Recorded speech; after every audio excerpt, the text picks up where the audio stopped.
Everything we know, from people and ants to stars and galaxies to quarks and atoms, the entire universe, might just be a simulation running inside a supercomputer inside an even bigger universe. Ancient philosophers said that the universe is a dream that we're waiting to wake up from. In this dream world of the imagination, anything is possible. All cultural items, from the dreams of our rodent-like ancestors, to books, to television shows, are merely permutations of the reality we think we live in.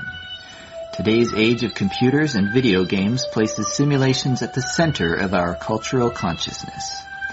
A select group of us perform simulations for fun and profit, and we call them games, role-playing and otherwise.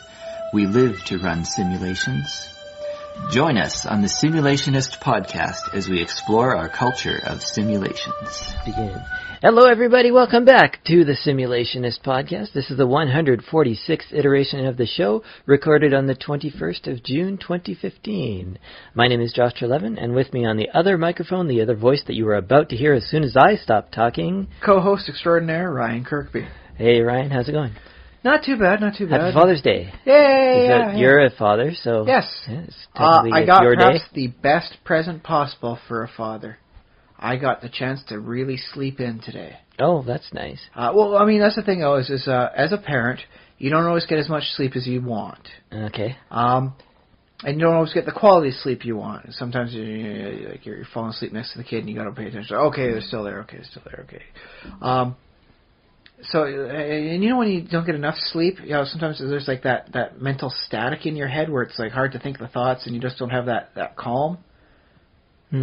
I didn't have that because I got enough sleep today. And so, I went into work because, I did like a full 8 hours work shift on Father's Day. Yeah. But it was just so nice in my head. It was calm and everything was so much easier because there wasn't that like mental like chaff in the way.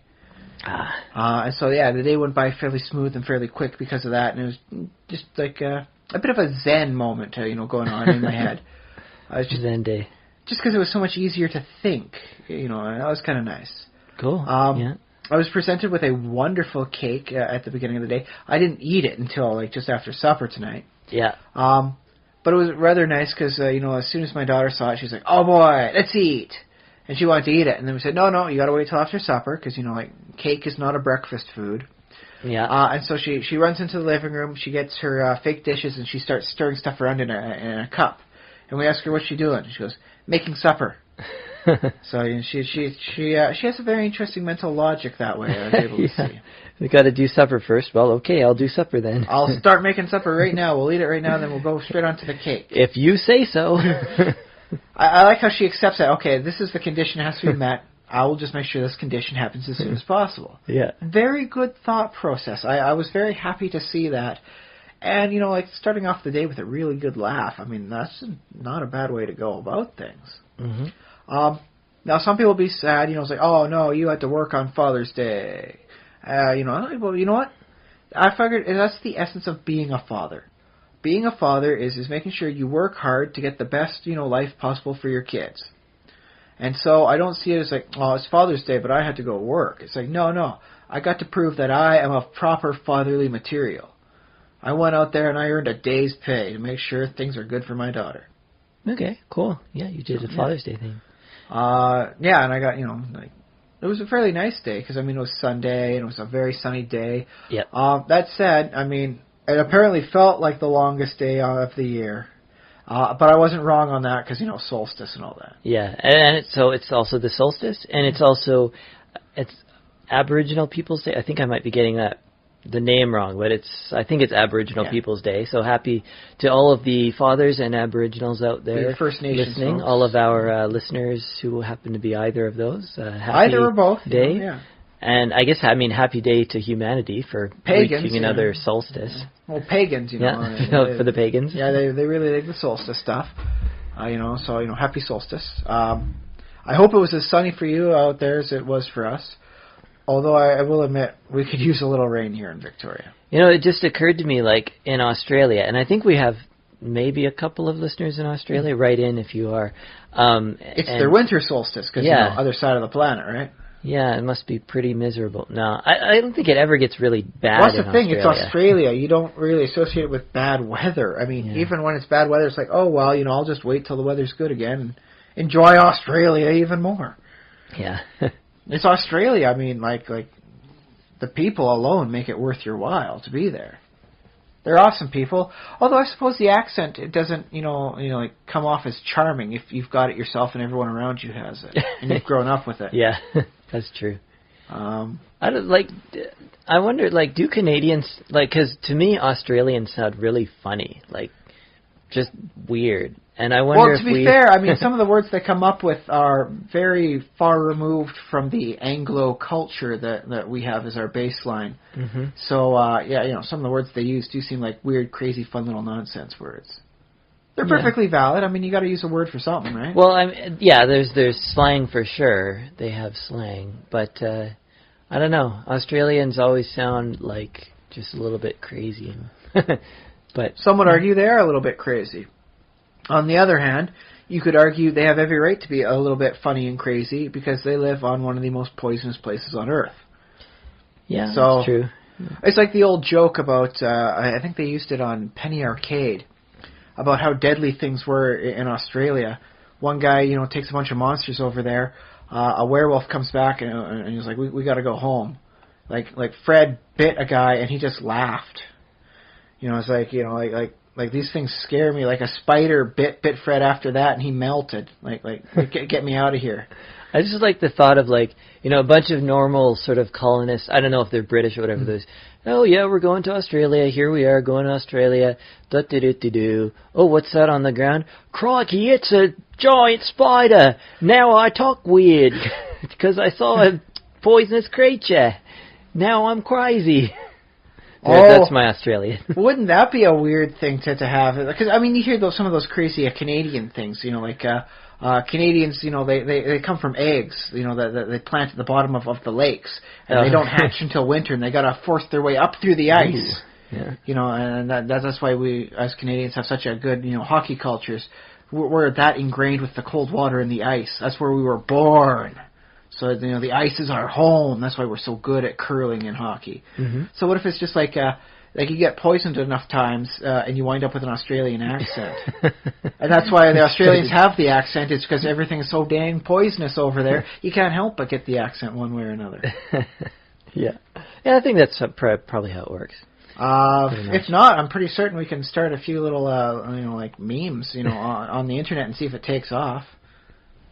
We could give it a shot. What else is there to talk about? I think there's two interesting things in fiction. Or fictional stuff going on this, in the news right now? Sorry. The first, I believe, talk about the Game of Thrones. They had their last episode of the season. This week. Season 5 finished. Won't spoil things. But I found the reaction it's garnered, the wonderful, oh my god, of the end of season 5. Okay.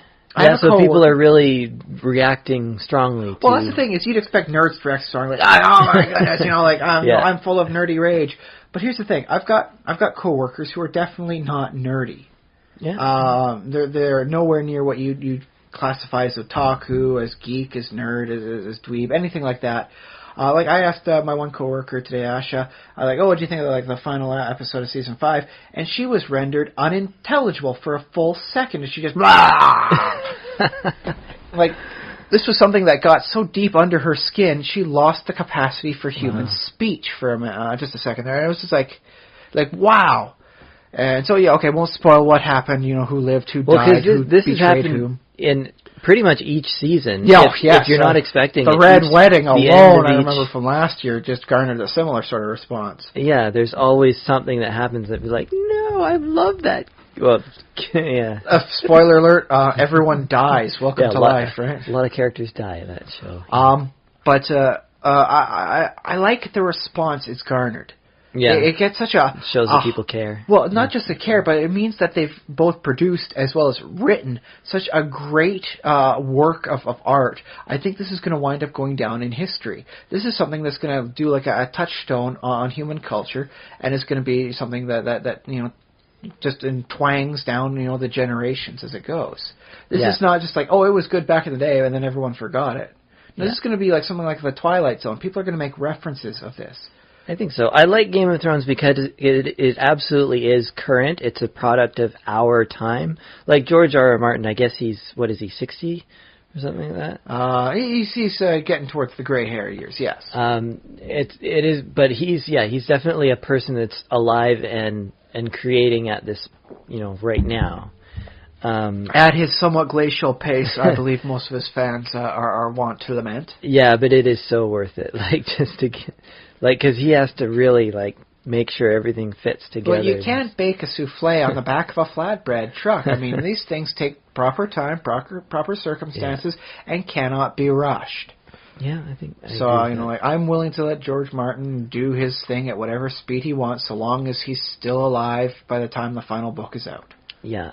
And the other fun thing, or at least he leaves enough notes that someone can finish it. Yeah, I suppose. Yeah, because sometimes you hear the people kick around the trope that only the original author can truly complete the proper vision, and there's something to that. Not quite true, because the Wheel of Time series, the author, I believe it was cancer, nabbed him, but Robert Jordan. Yeah, Robert Jordan succumbed to cancer, but he knew he was dying of cancer. It wasn't something like, oh no, I got hit by a truck, now I'm dead. This was something that was coming up, so he found another writer that had really exposed a love for his work and had a similar writing style, and they did notes. They corresponded everything, so that after Jordan passed on, that final book could be properly written and released, so that the fans could get proper closure. Okay. And I don't believe any fans have lamented oh, this isn't good enough work. How dare he finish it? It was not as good as Jordan at all. It's well, at least you got, some conclusion. No one's ranting that big. It's darn it, I would have preferred no conclusion at all to, a 14-book build-up before nothing. So it's okay, So there is that. But that did require a lot of work up to, and a lot of note taking, and explaining all the various little plot hooks and how it all comes together in the end. Yeah. So there's that school, and then there's, I guess, sort of almost the Marvel universe building school, which is a bunch lot of different more authors. Yeah. I'll call that a crazy quilt sort of style. Yeah. Where everyone does a little bit and they all put it together and it becomes a wonderful, crazy, weird tapestry. Yeah, and Star Wars had that for a while, but then somebody at Disney or Lucasfilm or whatever. Wow, there's a whole lot of crud we got to learn here. No, okay, only the movies count. Yeah, they didn't. Oh, and we might take some of this, like a lightsaber-resistant metal. We're going to use that for this. And actually, Star Trek did that too. Star Wars and Star Trek both said, no, fresh, clean slate. We're, telling a new story. We're not. And that, in some ways, I'm like, okay, yeah, you can, if you need to change something. And then if later on, if somebody wants to fold it back into canon, you could say, oh, well, it was alternate universe, or... Well, that's exactly what they've done for the Star Trek. Yeah. That's how Star Trek handles it. Although, mind you, Star Trek's gone back and forth through time and alternate, universes. That's already an established thing, so that's not too hard to accept. Yeah. If they were to try and do, an alternate timeline, start fresh for the Star Wars series... That is a bit of an uphill fight. I can see the nerds really protesting against that. Yeah, I think the nerds on Star Wars have kind of settled into, the ones who like the old, extended universe with the games and the novels and the what else? Games, novels, comics. They've sort of made themselves more content with having that, we still have those comics and books. They didn't get burned. It's not like Disney rounded it all up and destroyed all the evidence of it. It's still there. It's just like an imaginary story, just like oh, hey, I will tell you a tale of what might have happened here. Yeah. And I'm okay with that, honestly. I mean, that just means there's a lot more fan fiction of it out there. Although, some official fan fiction, some unofficial fan fiction. Somebody I was listening to, one of the other many podcasts, it might have been Weird Things, it might have been the Penny Arcade podcast, but they were saying that, the character Mara Jade, that would be Luke Skywalker's future wife, who may not ever exist now. Yeah, and they were saying that basically if things go according to plan, we're never going to see that character on screen. We're never going to see anybody interpret that character for the screen, which is good and bad, because at least, when you have just in the book, it's all, whatever you want it to be. It can't be a letdown, because, I mean, some Yeah. people didn't like some of the portrayals of the Hutts in the Clone Wars cartoon.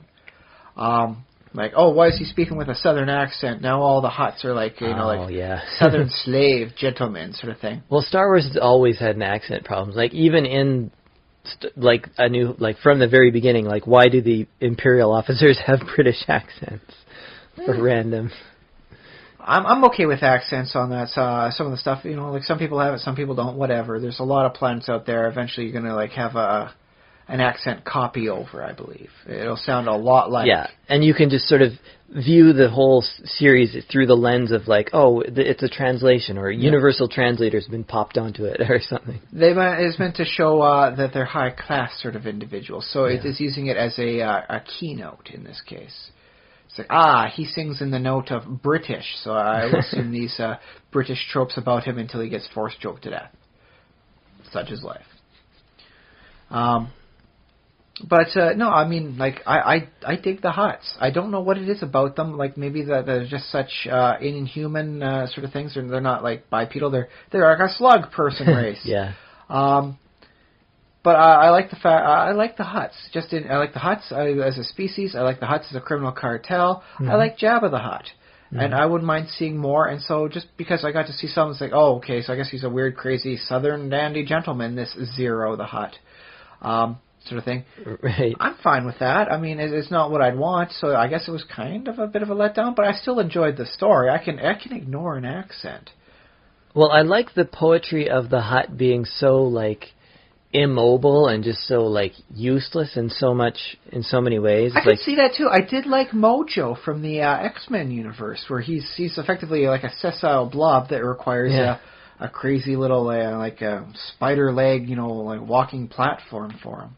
Yeah, and then that person ends up being like the brains of an operation. Well, if you can't be fast enough, you should at least think fast enough, right? Yeah.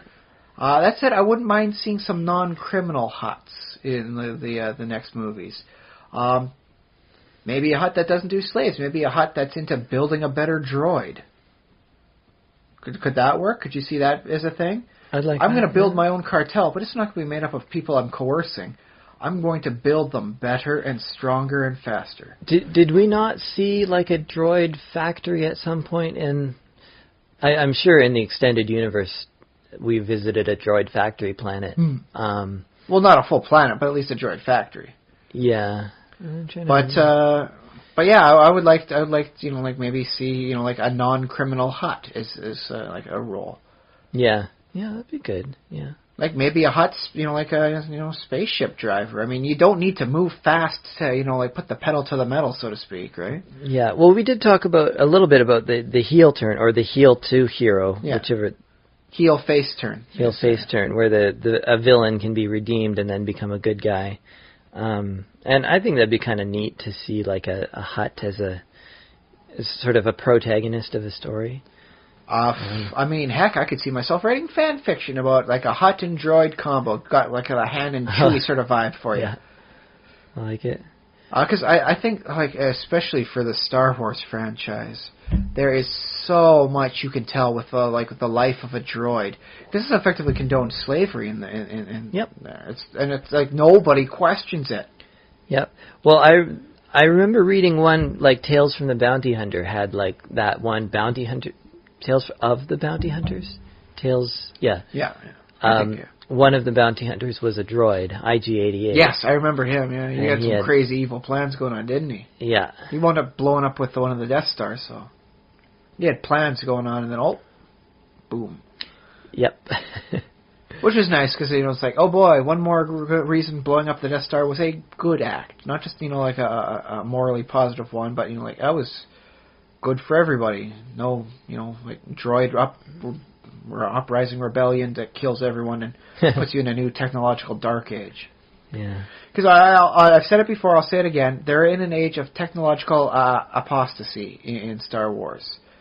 They're not getting better as time goes on. They're just like redoing the same thing over and over again for tech. But it still beats a backwards decline into a like a galactic dark age. So hooray! Right. No progress is still better than going and losing out.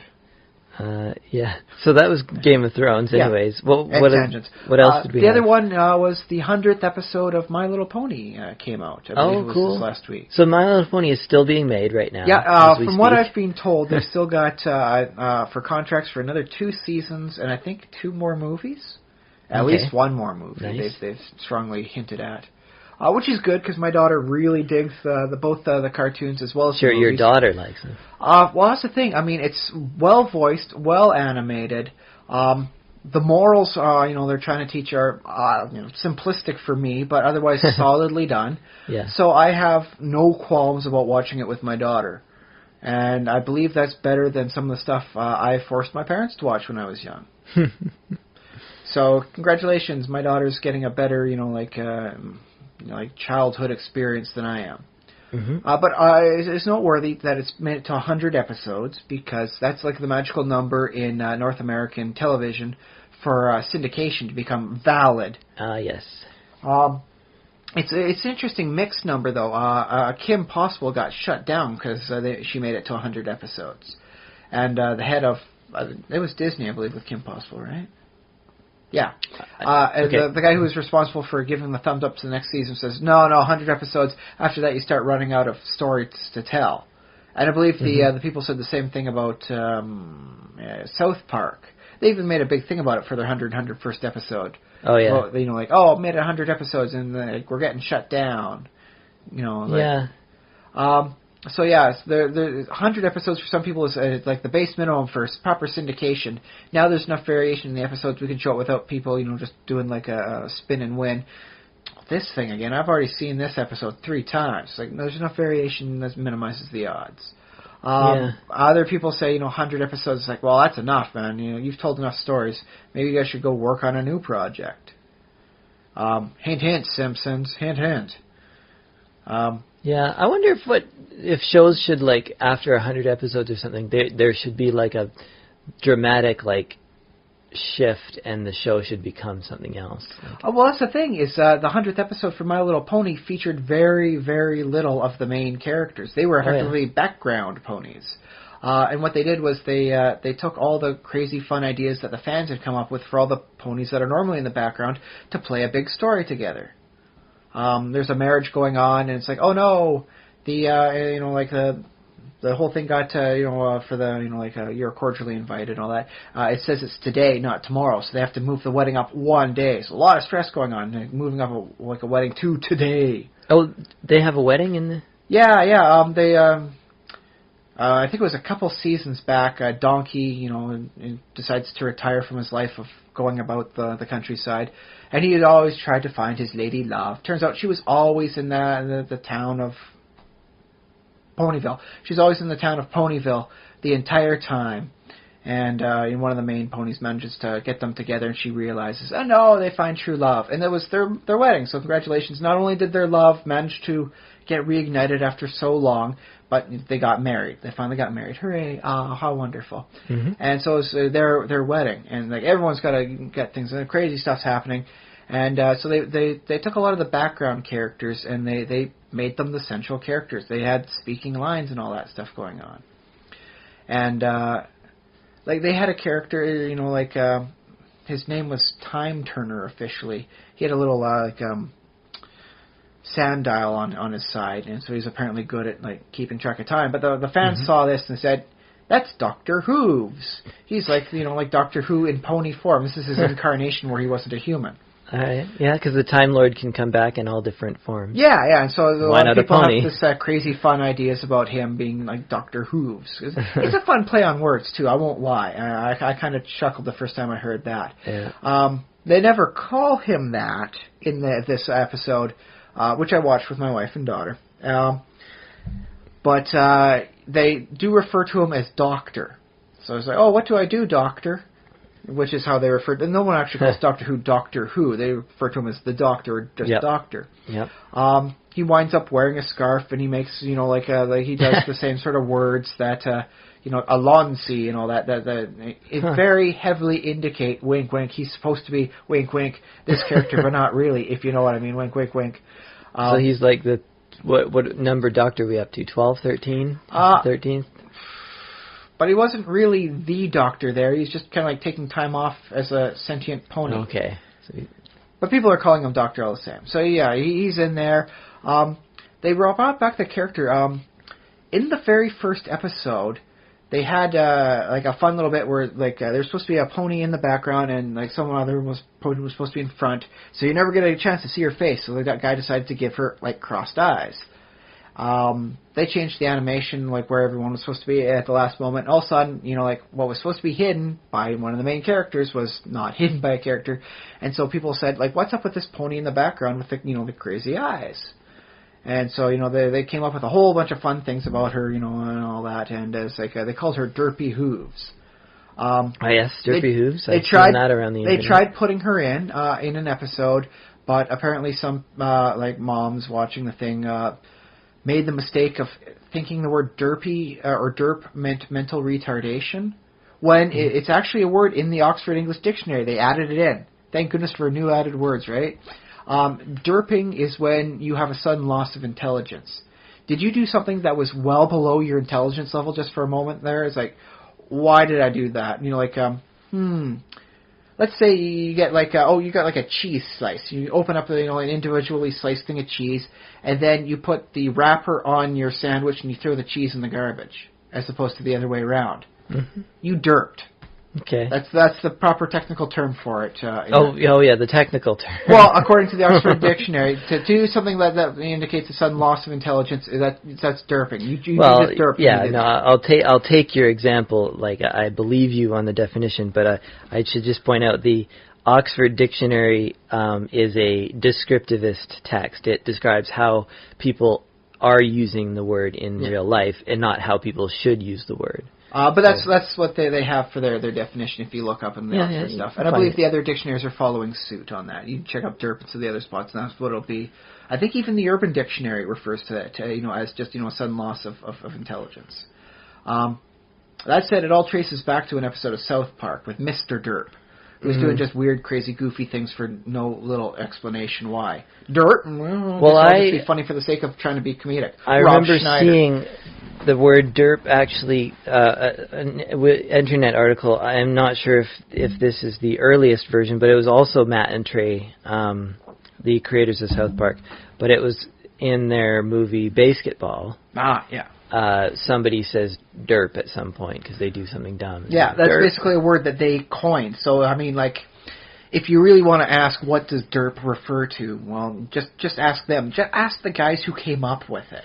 Yeah. And for them, it's always just doing something stupid. Like your brain suddenly shuts down and you do something stupid. You derped. And this is an issue with language in general. When it comes to the idea of less than optimal intelligence, there's always going to be a little bit of hint of like, oh, are you making fun of people who can't help it? Yeah, and that's what some moms interpreted the character as when she was in the earlier episode, was like, oh, you're making fun of the mentally retarded. Yeah. And like, everyone swears no. And like, I mean, the lady who voiced Derpy in that episode, I mean, like her next door neighbor has got a kid with I believe it's an autistic spectrum thing, and she would never dream of doing that sort of thing. It was completely unintentional. Yeah. And should not have been interpreted that way. But, needless to say, it got some negative rap on there, and they wound up having to change a little bit of the voice. But they brought her back, and her name isn't Derpy anymore. It's Muffins. Okay. Well, that's a fine name. I think that's okay. And one of the other things that got her, popular with the fans was that she was in one scene where it's like, oh, hey, look, we got some, baked goods. And everyone goes, muffins. And she's in that scene. So people assume, like, oh, she must love muffins. So she's got a heavy association. So that's her new official name. And you can't interpret, any sort of mental health levels with muffins. So there you go. It's all good. She just happens to have, the eyes that cross over. And all well, but, I mean, here's the other thing. Like, how do you introduce a character, like, especially in a cartoon? Like, maybe you do want to represent a character who literally is dumb, but everybody still loves her. Like, she literally has, developmental disorder, is slow. I don't know to what be you fair, call I it. mean, they did show her like getting shocked by a lot of lightning. It's a recurring thing with her, and that's bound to like put a crimp in anybody's thought speed. Yeah, it could be somebody with a brain injury or something, and that's something in real life that didn't they do that in Sesame Street? Have one of the characters have a brain injury? I believe that has been referenced before. I like to think of it more as like an Eeyore type thing from the Winnie the Pooh series. Yeah. Eeyore suffers from clinical depression.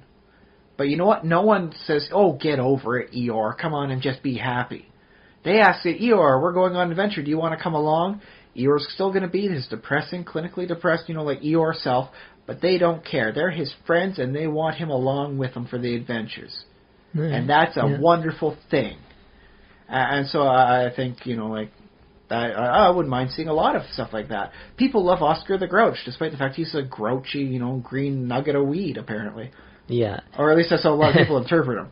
And like nobody says, oh, get the heck out of here, Oscar. No one likes you. You're too grouchy. It's like they just accept, you know what? He's Oscar. He's grouchy. He's a grouch. He likes filthy things. That's his thing, and we'll just keep on interacting with him, although maybe, like a foot further away because of the odor. Whatever. And I like that. You're different from me, but that doesn't mean I'm not going to try and interact with you or just try and avoid you. You're still my friend. I'm going to keep on, coming back day after day. And the other thing about those characters is they can be funny. Like, they're, like, normal... You have to make certain they're funny for the right reasons. I suppose, yeah. You don't want to, like, bully them, I guess, is the main thing. Well, that's why Dave Chappelle, one of the reasons why he stopped doing the Dave Chappelle show, is he says that there was a core group of the audience that was laughing for all the wrong reasons. So, okay, I can understand how that can get under someone's skin. Because he was doing some interestingly controversial stuff for his. Yeah. And to find out people are laughing for the wrong reasons, that can get pretty harsh. Did you ever see on the internet, I'll put a link in the show notes, but The Retarded Policeman? Did you ever see that show? Was that anything like the Monty Python Doctors? Oh, I don't know. It's got an actor. I think his name is Josh. Boy, I remember the name of the actor, or maybe that was his brother. I can't remember. But the actor has Down syndrome himself, and he plays a policeman with Down syndrome, and it's very silly. It's very he's making stupid jokes, and it's very funny too. It's hilarious. Will Smith appears in one of them. I'll give it a Not Will Smith. Will Wheaton. Oh, okay. Well, it's still pretty good. They could still get Will Smith in for a little bit. He may have at some point, yeah. But, provided they're laughing for the right reasons, that's all good. Well, yeah, that's an interesting conversation. Sure. Yeah, laugh for the right reasons. That was one of the reasons why they had to effectively reintroduce the characters to make certain that people wouldn't make the wrong assumption and then, think that you should laugh at this person because they are, developmentally this way, and haha, isn't that funny? Which has been done before. You look at some of the older stuff and oh my goodness, it's just so deeply cringeworthy. So they introduced, her again, and they used a lot of the background characters to tell a story about, what's going on and all the stuff like that, and how things all relate. And it was basically just a tribute saying thank you to the fans for having all these wonderful ideas and following through and liking everything we've done so much for 100 episodes. Thank you, thank you, thank you. Yeah, because they're getting paid. Money. They're getting more seasons done up, but it's one thing to be able to say, okay, we're getting another couple seasons out, but it's another thing to go online and say, look at all these people that enjoy what we're doing, and they love it so much, they're finding the people that just are in the background, and they're finding out, who is this person? What's their story? And, I think that's rather nice, because you can have an entire series go through where they don't acknowledge their fans at all, if that, maybe just little bits here and there. But this was an entire episode basically saying thank you to the fans, and that was really nice, I think. Oh, yeah, absolutely. And the fans seem to have really loved it, from what I've seen. I've checked a few spots online, and they're all going nuts with joy. Now, that was perhaps maybe the best episode of the season that's going to wind up being. Cool. So and I always like to mention that because it is produced at least partially here in BC. Some of the biggest voice actresses they've got there live in Vancouver. They're just across the ferry from us, and they've done a lot of good work. The one lady, she's been doing work. I've known her voice since the young Andrea on Reboot back in the 90s. Okay, yeah. So it's nice to see the homegrown talent continuing to do well. That's cool, yeah. But yeah, 100 episodes. That's a big milestone when it comes to, serialized fiction. Congratulations. Yep. Can we talk about, can we segue somehow into our own adventures in simulation? Yeah, what have you been up to this week, Josh? Well, this is, okay, two things. Will Wheaton. Why do I keep calling him Will Smith for some reason? Will Smeaton. Will Wheaton, not Will Smith. Totally different people. Wesley. Wesley Crusher has a new D&D series. Yes, I've got it bookmarked. I'm waiting to get a little spare time just to myself, sit down and properly watch it. Titan's Grave, isn't it? It is called Titan's Grave, yes. And I've watched episode 0 and episode 1 of it. How is it? Well, I liked it, yeah. Good. I wouldn't say it's 100%. I would give it 11 dwarves out of 13. Well, so that's the thing, though, is nerdy stuff really has to get just the right note to really tickle your fancy. So getting 11 out of 13 is still very good. Yeah, it's definitely a very positive review from me. And there were moments in the beginning, and I don't know how to put this, but Will Wheaton, he sometimes seems too sweet to me, I think I've mentioned this in the podcast before. I may have done we did like positivity overload, but he seems, and I love him for it because he's very positive and he's excited about awesome things, but he does this thing where he's just too sweet and sappy. Figure this. Here's a man who has managed to find something he loves, and he's doing that. That's his job. Congratulations, you get to go do what you love for work. They're gonna pay you to do what you love a whole lot. Yeah, wouldn't you be heck, if I got a chance to read books, play video games, and get paid decent amount of money for that, I'd be tap dancing down the corridors, man.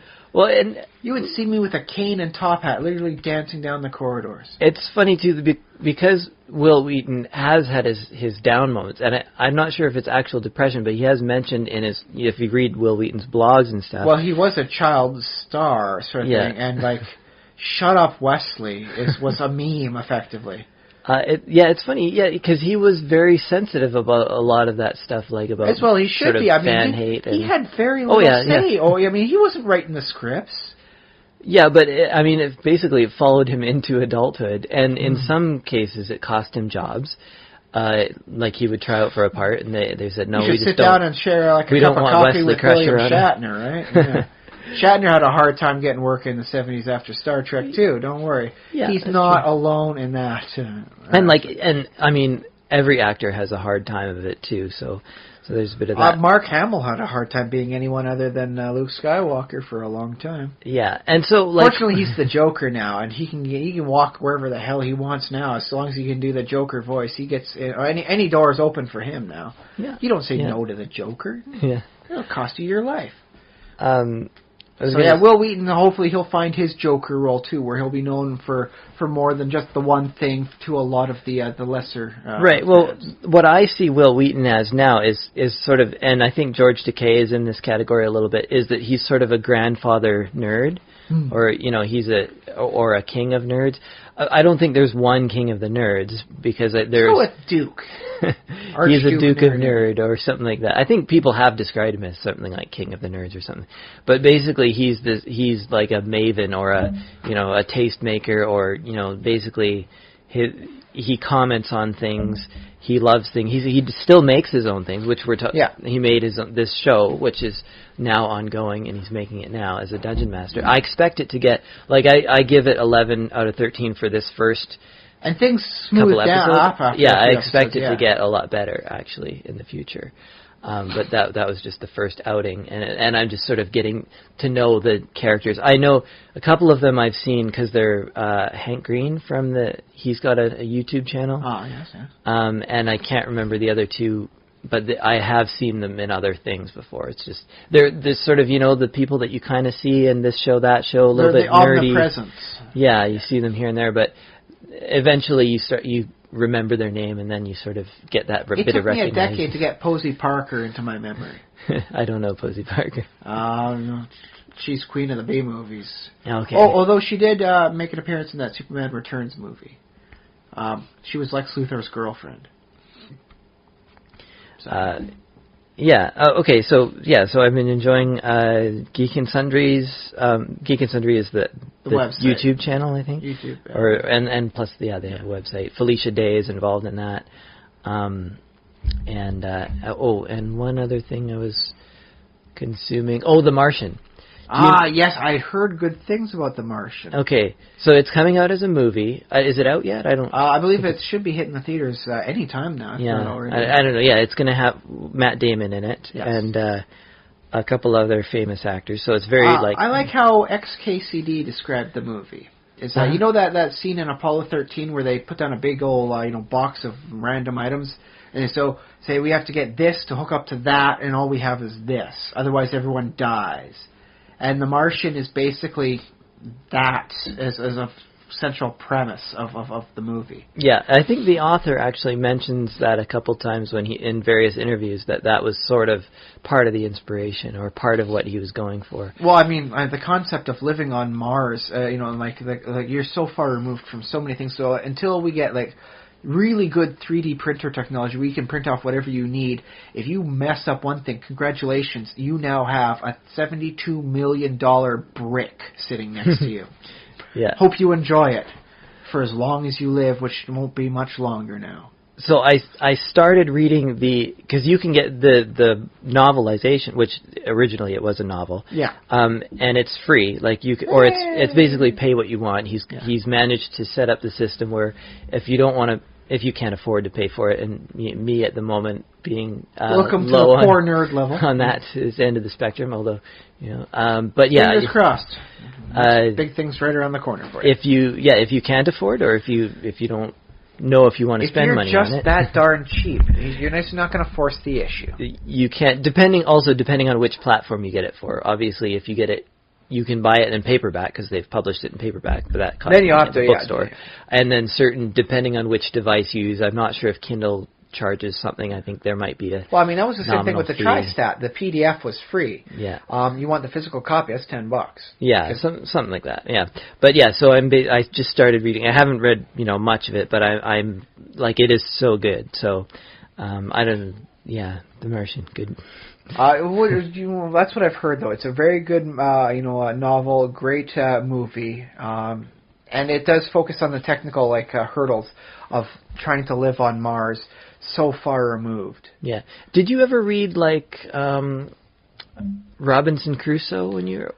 I didn't read a whole lot of it. I did get some excerpts of it, but I never read it, cover to cover.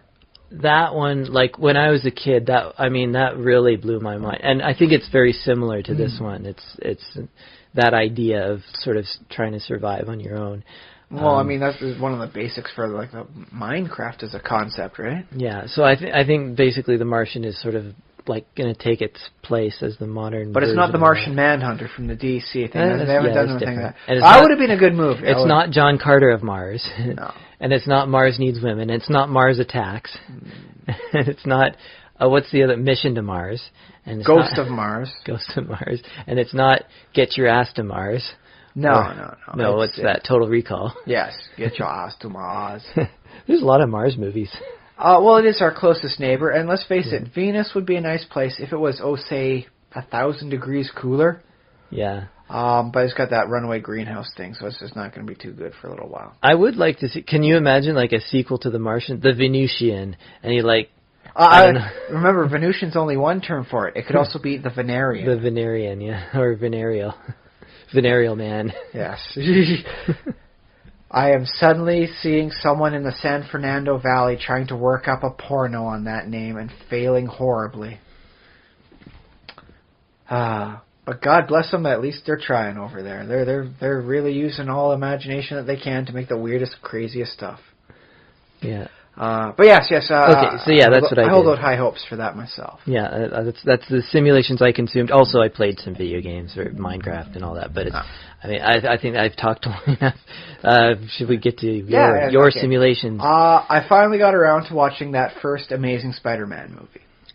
Yes, the first Amazing Spider-Man. What That's year? the What reboot. year? That's not Toby, what's his face? That's Andrew Garfield. So 2011? 2012. Yeah. 2012. It's not a bad movie. It's not like amazingly great, Mm-hmm. but it's not bad. Let's see here. My biggest problem with it was just how incredibly often Spider-Man takes off his mask. Like, okay. I understand when a villain's fighting him, try to take off his mask, put Spider-Man on the defensive. That's a very good strategic tactic. Because Spider-Man has some very good like offensive, quick move strategies. You want to put Spider-Man, into a corner. That's what you want to do when you're fighting him. So you're fighting, the Lizard, Kurt Connors. And Kurt's gonna try and get the mask off. That said, it seemed like any excuse to get his mask off, and he'd take it off. Like he gets attacked by the Lizard in his high school, and then the sirens come on up, and then the Lizard makes his escape. So, Peter's trying to follow him down. Where did he go? He's going down a corridor, and so he takes off his mask to try and, figure out which way did he go. So to see better. So apparently to see better. Apparently he could see just as well in, his vigilante mask suit as whatever, because, he didn't, run into buildings, anywhere. But here he is, at least well enough known that people can say, oh, hey, I know you, I really like the photos you take. You mind taking photos of this for me? So people recognize his face on the Spider-Man costume just after, Spider-Man's been fighting it. That's going to blow your cover incredibly badly. Yeah, I would think. And so, don't take off your mask when you're around a place where everybody should be able to at least recognize your face vaguely. Don't do that, Peter. No. Yeah. Well, I wonder why they did that. Do you think they did it just because audiences relate better to a character whose face they can see? Maybe to one degree. On the other hand, I have this thing that, in the back of my head saying, it must be because, Mr. Garfield is such a dreamy person. Why hide the mask? Take it off and show the world your beautiful face. Yeah. And that's kind of the vibe I was getting for, why his mask kept coming off. Yeah. And it was just like, oh, come on, man. I don't really care what Peter Parker looks like. I want to watch a movie with Spider-Man. Well, here's the other thing, though. I don't know if this ever happened in this particular movie. I will be watching the sequel maybe next week. Yeah, but what happens a lot of times in movies with characters with masks is sometimes you'll have, the bad guy will dress up as Spider-Man, or oh, look, it's Spider-Man. Oh, but no, it's the bad guy disguised as Spider-Man. So in order to not have audiences always second guessing, that's another reason why you'd have to have every once in a while the hero sort of sneaks a glimpse out of his mask and then puts it's really him. So it's actually the hero instead of just somebody. I do know in the Spider-Girl comics they had something like that. Mayday Parker, Peter Parker's daughter May. She was, afraid, oh no, they're gonna find out that I've got the Spider-Girl costume in my backpack, and oh hey, turns out 3 other girls have Spider-Girl costumes to some degree in their backpacks. And she's like, boom, her mind is blown. What? I'm the Spider-Girl. Why did 3 other people have it? Why did that, just tumble out of their outfits? There's oh my goodness. She starts tracking down, what happens. There's a boutique, a spider boutique, that sells this sort of, Spider-Girl accoutrements, different, spider, designs, outfits, sweaters, hoodies and all that. And so she tracks down, who's doing this? It's her mom. Her mom, what's her face? Mary Jane Watson Parker. Mm-hmm. And her reasoning for it was dude, someone's going to make it anyways. This is going to pay for your college. So congratulations, she's now a little bit more financially stable. She's better off than her dad. She doesn't have to worry because some good marketing ideas from her mom. And as I always said, Mary Jane was always good for Peter. She was always smart enough and fast enough to keep on her toes, and that's why I always found her to be a nice pair for Peter. I don't know how well she'd pair for Spider-Man, but she always had a nice little mesh with Peter that way. So that's why I really like that story arc in Spider-Girl. Okay. It was the B plot going on for a few things oh my goodness, why is this happening? Who's running the store? Where are these things coming from? And that means whenever she needs a spare outfit, all she has to do is go to the mom's store and okay, get a new one, and I go. Right. So it was kind of nice, and it explains where you can get decent quality outfits too for the spandex crowd. Okay. So, I mean, yeah, I can understand, the concept like, oh no, he's wearing, a Spider-Man suit and all that, but that's not really a problem to begin with. Not for a starting, movie. And, like, my goodness, just keep the mask on, buddy. You're cheesing me off. So, I don't know. Hopefully they remedy that one in the sequel, but I don't know. I don't hold out high hopes. Okay. That was your main complaint? That was my biggest complaint. Was like, dude, Spider-Man keeps taking off his mask. Okay. I'm okay with the changes they made to, what was up with the spider that bit him, how things change, how quickly does he get his powers, where everything hooks up for him. I'm okay with that. It worked out adequately okay. No big complaints. Gwen Stacy's a good enough love interest, I suppose. She's a lot purer than she was in the comics. Everyone says, oh yeah, she was a great, wonderful person, and Peter Parker's true in the first love. I recall seeing, with my own eyes, at least one panel of the thing where Gwen Stacy says, Peter's the only guy in my class I haven't given a tumble to yet. Maybe I should ask him out. Yeah, she slept her way through the entire class. That's what giving a tumble means. Yeah, all right. She was not the pure innocent version of first love sort of thing. And it is canonically established she had an affair with Norman Osborn that led to a pregnancy. Like, that's an actual thing that has happened in 616 Marvel Universe comics. Okay, well, I'm not ready to condemn her just on that. But I mean that is her character in the comics, and so the so in the movie she's different. Okay. She was a much different character, and you can see it coming from the fanboy, Peter Parker's first love, she must have been a truly great, honest, wonderful person, and she is. I mean, she's wonderful, she's great, she's smart and all that, but like they do in the comics, she wasn't that. Her grades weren't that good. That's interesting. That's an interesting take on the difference between a comics audience and a film audience. Because and several decades worth of change. Yeah. In the 70s, sexual liberation things no, she's just being really independent. Yeah. Now it's like, independent, but also, kind of trashy. Well, yeah, I mean, and you not to body shame anyone. You want to do that, right? I think in comics nowadays, like in the current world of comics, they have Spider-Gwen in the comics now. They have an alternate universe where Gwen Stacy got bit by the spider, and she got the powers. But she could still be, I don't know, sexually liberated in the comics nowadays more than a film character could be. I think definitely, given that it's, they're in high school there. So yeah. You cannot get that past the proper censors on that concept without really having to jump through flaming hoops. And I don't want to make a value judgment either way. Like, I don't want to say it's too far or not far enough. Like, I don't want to say either way, but I just find it interesting that that's a different world, that world of filmmaking where it's a slightly more mainstream audience who's going to see it. And maybe well, that said, I mean, her personality in the movie is a lot closer to the Spider-Gwen that they've got in the comics. Oh, yeah, okay. They do focus on her intelligence in that one. Like, I was reading through the Scans Daily thing going on with Spider-Gwen, and she's trying to sneak into something, Oscorp headquarters. And she's trying to sneak around all the cameras, and she goes, it took me 2 weeks to, learn all the angles of the cameras. I even used a protractor. When was the last time you used a protractor outside of grade 6?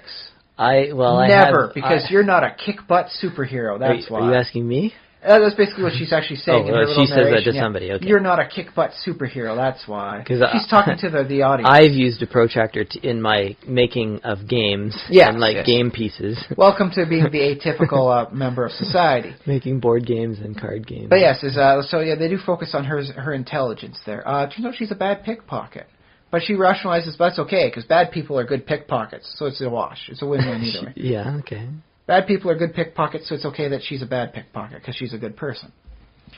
So I do like her personality in that one, and I'm okay that they changed it, but it is a far different Gwen Stacy that exists as both Spider-Gwen and the movie Gwen, as actually happened in the traditional comic 616 Marvel Universe. Okay. Who really caught my eye in the movie, though, was Flash Thompson. I don't suppose you know too much about Flash. I don't know too much. Okay.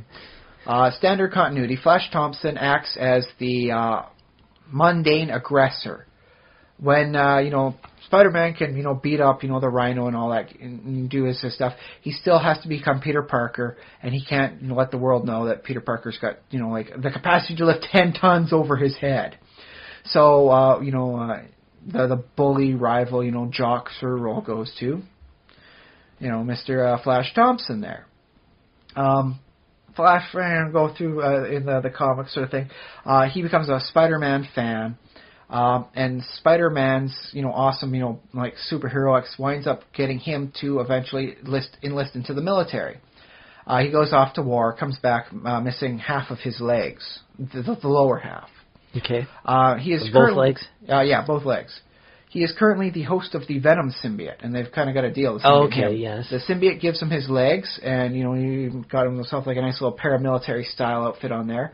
And, that's what they're working for. The Venom symbiote doesn't get locked away doing nothing and just rotting away in like a tube jail. Sounds like a win-win. Yeah, they both come out ahead in that case. That said, you shoot him often enough and he starts losing his control over the Venom symbiote, and you start going back to your traditional, I've got 300 extra muscles Venom style. Right. But it works out. So he's a hero of his own. He's Agent Venom. So congratulations, he winds up becoming a hero in his own right because he follows Spider-Man's footsteps. In the movie, he starts off as like a really aggressive bully jerk sort of thing that, beats up Peter Parker. Mm-hmm. And I was like, oh, geez, this is really kind of a jerk, Flash Thompson. He was always a bit of a jerk, but this is really aggressive. Like why the hell are you doing this? Move forward in the movie, Uncle Ben dies. Oh. Right, yeah. And what he does is he comes up to Peter the next day and he says, hey, he's not going up aggressive. He's there for Peter. And Peter, he's got the spider part at this point, so he throws Thompson up against, the lockers. Don't mess with me, Flash. And he's like, no, man. I'm here for you. He's willing to hug Peter Parker in front of all the other schoolmates, man. He knows what it's apparently like to lose it. And so I saw some real good personal growth from what would otherwise be a stereotypical bully. Okay. And good acting, too. Well, it must have been good acting. It caught my attention for, he was just like a secondary character. And it's like, this is showing some interesting depth for what would otherwise just be an aggressive bully. And in the end, they wind up getting into a bit more of a less abusive dynamic. He's a little bit more there. He's a little bit easier on Peter. Peter's lost, his Uncle Ben sort of thing. That's pretty sad. And, hey, he's wearing Flash Thompson's wearing a Spider-Man shirt at the end. He's like, hey, chicks don't love him. He's wild. So he's found that positive, role model influence, even if he doesn't know it's the guy he beat up, just a couple weeks ago. So I found that one really caught my attention, and I really liked how that one was done. To see that, the positive effect he makes isn't just from beating up, the giant mutant lizard man. It's from making sure that by being a hero, he's being a good influence on other, kids around his age group. And I found possibly a little too subtle for some people, but I caught it, and I very much appreciated it. Okay, one other qualm that I did have with the movie. That whole, line he's got with great power comes great responsibility. They don't actually use that line in there, and I'm okay with that. But it's always Uncle Ben mentions that, your dad had a philosophy. If you have the ability to help, you should. And Peter basically calls him out on that, if you have the responsibility and it's worth it. He's like, okay, fine, show me my dad. Where's he been since I was 6 years old? So, okay, I guess, that kind of shows that maybe it's not that good a philosophy. And then later on, Uncle Ben's out on the street looking for Peter who just, rushed off, in an angry huff. And, oh no, he encounters the robber that Peter didn't stop. And the guy trips, the gun falls out of his jacket, and, Uncle Ben sees it. They get into a scuffle, and, Uncle Ben gets shot and he dies. But not before Peter gets onto the scene. Oh no, Uncle Ben, don't die on me. Right. As it usually goes, right? It just kind of highlights that being selfless will get you killed. Yeah. It's like, it almost happens to Peter, too. Being this hyper-responsible person is going to get you hurt, is going to get you killed. Yeah, that's why they call it sacrifice. Well, Uncle Ben didn't die just because Peter didn't stop the criminal. Uncle Ben died because he tried to stop a guy with a gun. He tried to get into a fight and wrestle away a gun from somebody. And that's I mean, that was a little exasperating because I'm still like, on the one hand, like you were able to show that this like philosophy of life is going to be really hard on your body, if not downright lethal. Mm-hmm. And it wasn't until the very end where you see like Flash Thompson wind up becoming like hitting that positive role model where you see, but it does have its good side effects. You will be ultimately doing good from it, as long as you can live it and as long as you can survive the thing, right? Yeah. Well, I didn't. That just brought to mind weirdly that thought of like we've just had a real life incident of just recently of people getting shot in real life. Yes, and like, yes, down in, was it North Carolina, I believe? Yeah, in North Carolina, and like those are like good people. Yeah, and yeah. Then they wind up dying for what is effectively like no adequate reason. And yeah, so it's like it did kind of taint my notion of the superhero in this case. It's like congratulations, this is still going to happen. Innocent people are still going to die, no matter how heroic you're going to wind up being. You can't stop all the criminals all the time. Yeah. And the more you try and target them, the more you're going to wind up being a crazy vigilante that the cops are going to have to try and put down.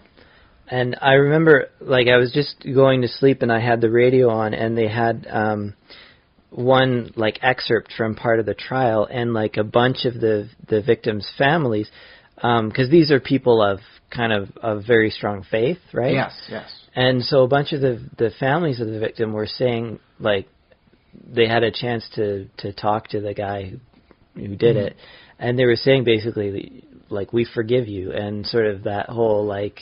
I gotta admit, it's like, if I was in a somewhat similar situation, I would... be very hard to do. I would like to say I would forgive the person, but I don't think it would be very soon. And I don't think all of the family, like, no, that's not I don't think everyone forgave him.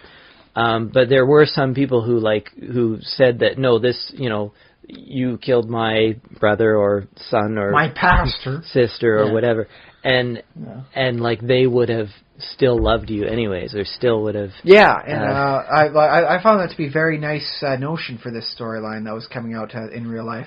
That they were focusing not on like, how dare you. It's more like we got to learn to forgive. We got to do better than this. We can't keep that cycle of hate keep going. We got to let go, even though we really want to hate this. Even though it's a very terrible thing that he did, and he was. I mean, I don't know if he still harbors that, because he's still around. Yeah. I don't know if he still harbors those feelings or if he feels any regret. But yeah, that's definitely a bad guy. And I don't want to use his name at all because I don't want to give him any... I don't remember his name. Well, that's the thing. I mean, you go to Wonderella, the website right now, and she's got an interesting thing talking about... you just refer to them as some a-hole. Okay. Don't give them a name. Don't give them any real press or publicity. You just refer to them as some a-hole, and that way they don't get, like seen as some sort of, like crazy anti-hero to the warped, mentally degenerate crowd. Yeah. And I like that. So I'm not gonna like use any names there or any place names. No full references. Sure. Aside from the state where it happened in. Okay, so I don't know if I should have brought that up, but it just came to my mind, and I was thinking about it. So well, that's the thing. It's in this in the Amazing Spider-Man, he never catches the criminal. He starts targeting people that look like him, but he never finds it. And apparently, in the sequel, I've been told he's not even searching for the guy anymore. He learns to let go. He finds something better than searching for vengeance. He's going about his stuff and like the lizard is like basically throwing cars off the bridge, and he winds up, like catching, like the cars with his webbing, and he winds up saving a kid from the car before it falls down and crashes into a flaming bunch of wreckage at the bottom of the bay and all that. Which means there's a situation where he has to take off his mask. Hal's like, hey, I'm just a regular person too, there, kid. Here, put on the mask. It'll give you strength. Another situation where he's not wearing a mask himself. Another good excuse to have him not wearing it. But in that scene, he actually finds something better than, seeking vengeance. It's like helping the people that really need the help. And I like, it's not the traditional story for Spider-Man's origin, But I like that in the pursuit of vengeance, he finds something better, something that makes him feel better and more filled than this. Because let's face it, as the story always goes, you can find the person who killed your parents, and you can have them at your mercy. But if you kill them, will you really feel better, or will you still feel empty and angry inside? The pursuit of vengeance is a hollow and self-defeating pursuit. And so I like that in the in his attempts to do this, he finds something better, something that fills the hole in his soul right now. For that, he finds helping people, and that's something he has to do. So I mean, that's why I say it was not a bad movie. I mean, there were some very good redeemable traits, some very good lessons to learn. How many dwarves out of 13? I'll give it 9 out of 13. Okay. Not great, but not bad. I mean, it appears to be getting a lot more, negative press than I think it really deserves. Whatever. I'll watch the second one, and I guess leave up my ultimate review once I get that down. Okay. Because they're not going to do a third Amazing Spider-Man. They're going on to a Sinister Six, and it'll be like a villain-based thing going on. But cool. I liked it. Cool. Otherwise, Minecraft, I decided to tear down my my library and build a better stylish one, something warmer and more colorful, without just one monochromatic background. So you have a new library in Minecraft. It's a large pyramid. I used the orange clay and some chiseled sandstone. And so the nice bright colors make for my inner library a very nice, bright, warm place. It feels like, it's nice to be here. And I moved my essence berry bushes to on top of the bookshelves. So now as you peruse the bookshelves, you can just go up and get an essence berry, and now I'm more experienced from the books I've read. Okay. Yeah. And it's kind of got that ivy look to it, I suppose, that way too. So that's not bad. Yeah. So hooray! Cool. I dig that. Cool. The whole thing I've done there. I'm gonna need a lot of books though to finish this off. Fortunately, I've got the Tinker's Construct. I don't need leather to make a book. I do need, however, a lot of string. Okay. Now, I do have a deconstruction mod where I can take anything and then turn it into what it used to be. So I can take a bunch of sheep's wool and I can turn it into string. Okay. So I'm going to have to go over to my my farmhouse, get a couple of stacks of sheep. So you have a sheep farm, but you don't have a cow farm, or? I do, but it's all the way out there, and I can get a lot more sheep wool than I can leather over time. Okay, yeah. I will still be, harvesting the cows as I do about the sheep on a daily basis.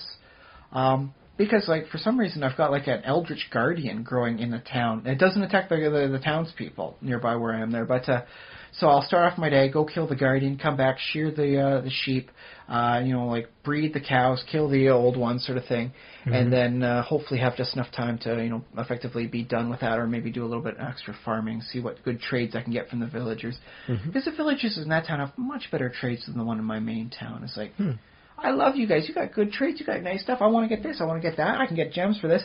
I go back to my hometown. It's like, you want 2 pieces of dino meat. It's going to cost you 36 emeralds. I'm like, if I could flip a finger at you, buddy, I would right now.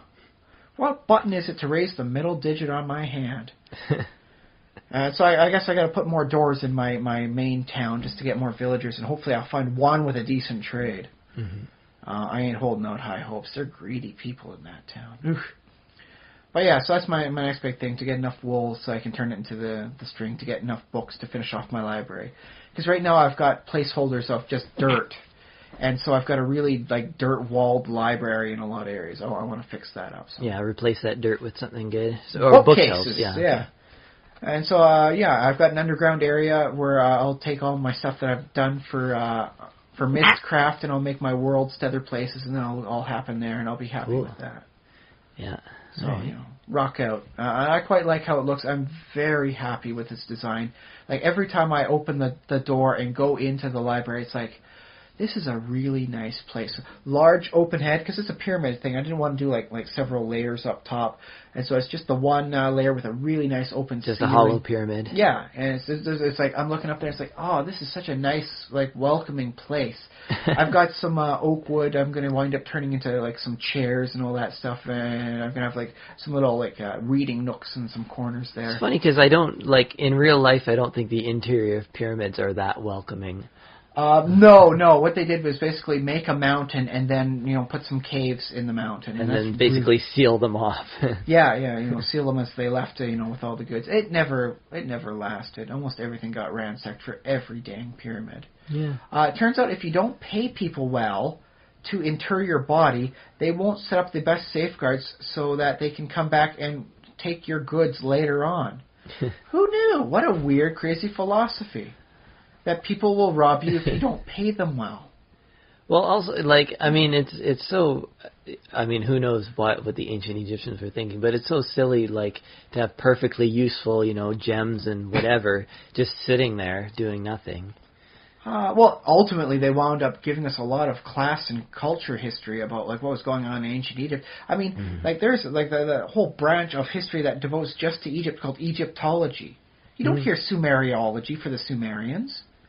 Is it a Europeology where you study the history of generalized Europe? I think they call them things like European studies.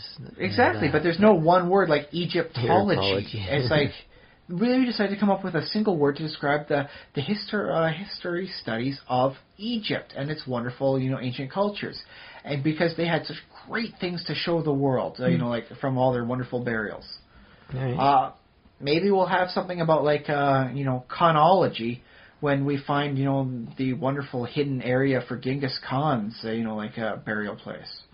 Right, yeah. That's still unfound. Apparently, from the stories, it is an amazing thing there. They did, in miniature, his entire kingdom.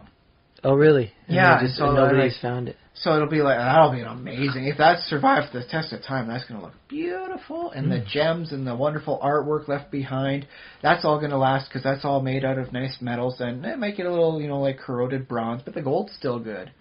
And so, that'll, when we discover that, that's going to just set the world on fire with its beauty, I hope.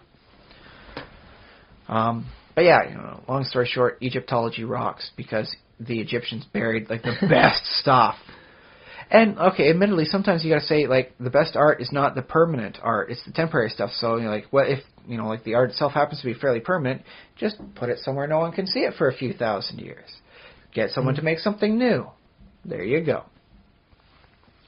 That's been a bit of a long start to our day. I believe we had an interesting topic you thought up today, though. Well, I guess we'll have a short main topic or a discussion topic. What was it? Oh, it was... If you're not smart enough a hero and you're not strong enough a hero, can you still be a hero? Yeah, what if you have neither brain nor bronze? Brains nor brawn. Because let's face it, sometimes brain and brawn in the superheroics thing is a very interesting sliding scale.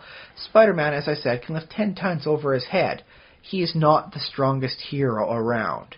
Mm-hmm. He is much, weaker than a lot of the villains. He is outclassed. But I've seen him fight the Juggernaut, and he basically just leaping around, smacking stuff. Nothing. Does nothing to stop the Juggernaut. His webbing does nothing. He is nowhere near strong enough to even, hinder the Juggernaut somehow. Yeah. But usually with a character like that, especially Spider-Man, he's a fairly intelligent character, so he might outwit the bad guy. Which is usually his thing. On the other hand, you can work with, let's go the sadly ill-fated Henry Pym, the Ant-Man from the comics. He is a smart guy. But he's not the genius compared to some of the other superheroes that he happens to associate with. So you put him in a room with Tony Stark, Peter Parker, Dr. Richards, Mr. Fantastic, and he is the dumbest guy in the room. He's not stupid. He came up with a type of particles that will shrink your size, isometrically without killing you, without making you freeze from the surface area to body volume ratios going all screwy. Yeah. And you keep your mass and you're able to jump as high as ever. You become a really crazy good superhero. You are not dumb for inventing that, Dr. Pym. But you're not the smartest person in the room with all those other heroes that you're around. And so it's the poor guy, he winds up associating with the smartest people in the Marvel world. And so he winds up not being smart enough in many cases. He's much smarter than you and I, but he still has to wind up playing catch up to the other heroes. Okay, well that wasn't exactly what I was thinking. I was trying to think of. So I just want to say that there's a when it comes to heroics, some especially with superheroes, it's a weird, crazy sliding scale. Like you can be smart, but are you smart enough to outthink Doctor Doom? Well, and comic book intelligence, and for that matter, D&D intelligence, is sort of this imaginary space of like sort of a scale. Like you can imagine, somebody's this smart and somebody's that much smarter. But I think in reality, like what we see is we have sort of different fields. Like some people are very intelligent, know a lot about a field. Tony Stark, for instance, is very technologically inclined, but don't ask him biology questions. Yeah, that's true. Meanwhile, like Dr. Hank McCoy, the Beast from the X-Men, he's a bit of a polyglot. He's very good in many fields. So much so that when his counterpart from the Age of Apocalypse, the Dark Beast, came through and was posing as Beast, he was really cheesed off at all the X-Men, asking him so many questions off so many different fields. It's like, how am I supposed to know all this stuff? Like, come on, I'm smart, but I'm smart in this field. I'm a geneticist. Don't ask me quantum mechanics. Yeah, exactly. So McCoy's polyglot. And I think the real world is a little bit like that too, in that once you're above a certain threshold of general knowledge, there's probably not a lot of difference between like a super genius and a super genius. Like 180 versus 200 IQs. Because basically most situations, if there's a solution available, both of those characters will find it. Maybe one character will find it faster. I don't know. Depending on expertise and experience. Yeah. Well, I like to think of it in many heroic terms as like your level of genius affects like how much you're able to ignore the standard laws of physics or even common sense. Yeah, okay. So Dr. this Doom is really smart. When he wanted to talk to Spider-Man, he cobbled together in an afternoon a machine that let him speak to all arachnid creatures in New York City. And Spider-Man, being the only sentient arachnid, means that he effectively had a quick, easy, undiluted line to broadcast his message just to Spider-Man. Mm-hmm. How much sense does that make? I won't say like a complete zero. It is a non-zero, level of sense, but it's not higher than that. It's a tiny. There are some levels of like semantic like logics that would apply theologically.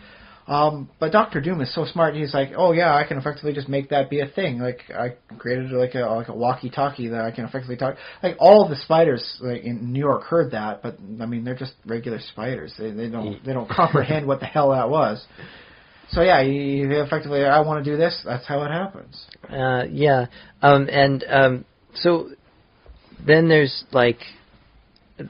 also this kind of intelligence, like the Brer Rabbit kind of intelligence. The wily intelligence. Yeah. The functional, street intelligence. Or just being able to outmaneuver somebody. The Brer Rabbit, as you referred to, is he gets caught by the Briar Bear and Briar Fox, and he starts playing, oh no, just like you do, whatever you want with me, just don't throw me in the briar patch.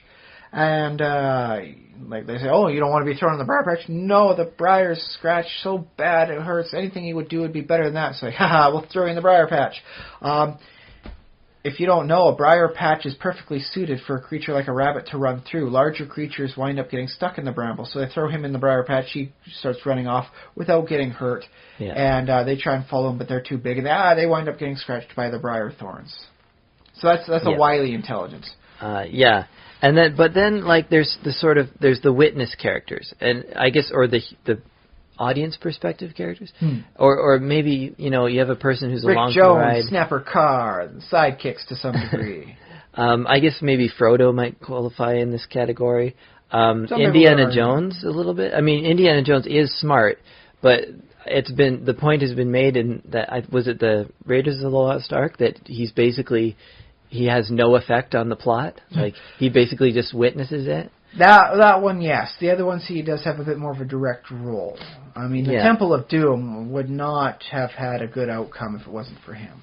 He was very much essential to it. His lady love, however, only served to hinder his progress. So you can make an argument for her. Sure, yeah. So yeah, there's Short Round was a better character than her. So there is this category His of name was hero. Short Round. I mean, Forrest Gump is another one that just sort of goes along for the ride and maybe affects, maybe he occasionally was the does something. catalyst for things that happen. But he wasn't like the prime mover in that regard. Yeah. Things bounce off him and become the wonderful stuff that helps him out. Yeah. So and I guess we have our comedic heroes like Homer Simpson too, who's he has a little bit of strength, but he's not a strong guy. And see, that's one of the things I like about My Little Pony is the villains are not self-defeating villains. And a lot of the stuff I've seen, especially when I was growing up, it's like they didn't even need the heroes to really show up. This is a villain who will bumble his way to failure without a hero present. The hero just happens to show up and put on a good scene while the villain destroys themselves. Yeah, and that's why I'm much happier to show that to my daughter than the stuff that I watch. It's like I want my daughter to see real heroes, not just incidental, do-gooders. I think there is something to be said for. I mean, in some ways that sounds like, oh well, why tell the story at all if the hero doesn't, have an effect? But there is something to the witness character, because that character does see something and learn and change because they were somehow involved, even if they didn't affect the outcome. They saw it, and they saw what happened, and they learned something from it. You have an interesting use from that, like Uatu the Watcher in the Marvel Universe, although I believe he committed suicide from having to watch so many realities at once. Huh. There's multiple millions of realities until they all started crumpling in on each other. Mm-hmm. The Crypt Keeper from Tales of the Crypt and all that sort of stuff. The HBO series as well as the comic series by Max Gaines back in the day, where they present the stories. They are, for all intents and purposes, just there to bookend things sometimes. Okay, so that's a different. There's a narrator character, so that's kind of interesting. That's a very similar role to the I'm just here to watch stuff. Yeah. Uatu actually shows up sometimes when big momentous things are going to happen, but they never actually do anything. They just let people know that something big's going to happen. And what was that show where, like, you basically follow the whole show, and there's sort of a narrator through the whole thing, and at the end of the show, they reveal who the narrator was, and it's like basically a minor character who's just sort of there in every scene. Do you remember any incidents of that? I cannot recall the name of that series, but it does strike a chord into the back nerves of my brain. And it's like, oh, and there's me, or sometimes he just like winks at the camera at the end and sort of walks away. I will be kind of like a Hitchcock sort of film in that case. Yeah. Where he's just a man walking his dog across the street in some cases. Other times he's, he is bookending his stuff. I mean, the Alfred Hitchcock Hour, which should be coming on in about an hour, was actually a thing where he bookends his stuff, and he makes an appearance in there. The Crypt Keeper does that from time to time also. More so in the cartoons, his image always makes an appearance in the story. So he's apparently always there watching it. Yeah. And then later on he tells it to you as the narrator, and that's what you're seeing, is the post facto story. Now, I guess the other thing is you can, like, those don't have to be, the witness doesn't have to be the same as the hero. No. And almost maybe it never is. I don't know Probably if that would be. Shouldn't. I guess it could be. It could be. The hero could you'd tell have a his own harder story. time making that work, though, as a story, where you can really see them as a hero. Yeah. Maybe if it was like a person with knowledge of the future, where all they have to do is like try and set things up so that things move the right way. Okay. I remember a short movie, I think called Spin. And it's like a DJ pops down out of nowhere, has to go to a certain spot, and things happen, and oh my goodness, bad stuff happens. And so he's got his machine set up, and he back up the time, and his all the buttons do different things. And so he does like one, he moves one button down, and a basketball that bounced one way bounces the other. How does things go? And so in which case he's very much the watcher, but he's also trying to manipulate events into having a positive outcome. I'll see if I can't find the link for that. I hope it's still up. It was a very good short movie. And a very nice story, too, to be told. I mean, And Canadian, too. Local talent. Once again, support them. But, okay, so sort of the reason why I also wanted to bring this up is there, what are the alternate win conditions, or how can you win Space a story? Political victory. If you don't have I mean, I guess there's so many. Yeah, if you don't have the brains, you don't have the brawn. I guess, I mean... Could you be charismatic enough? Yeah, I guess you could. Instead of like being telepathic, could you just be so like ultra charismatic that you like convince the person to do otherwise? Yeah, and these are not the droids you're looking for. I think part of that might, like in reality, might also be just your intelligence. Because I mean, in D&D we can divide up all these things into this is charisma, this is intelligence, this is wisdom. In sort of reality, intelligence has a bearing on all of those things, like being able to convince somebody of something. That's a little. Which is why I used to like the skill web from the old Shadowrun. You could take like, I'm going to try and influence this person this way. I'm not going to use my like charisma stat. Effectively, I'm going to use my intellect stat, and then it's just like, okay, I go from this to that, which means a +4 modifier, but my intelligence is so high. Whereas I would like to be able to see in D&D to make an argument where I'm going to do this in addition to that, and because I'm going to argue from this point, I should get skill synergy. So in which case your other knowledge bases can help apply in. Okay. Which is something 3rd edition I think did wonderfully. If they have 2 skills that relate to a specific circumstance, use your main one and get +2 bonus from the other. Yeah, you can do that. And I think that's. I think it might be a little bit better than doing the advantage rules in 5th edition, because it's advantage rules can really change your chances of success, whereas the synergy is just a little help out, and I think that's how it should apply in that sort of situation. Yeah, but I suppose, I mean, the other thing is, like, it can just if it's a game, it's a little bit different. Like if it's D&D or a role-playing game, there are stats as opposed to more cinematic sort of storytelling. Yeah, styles.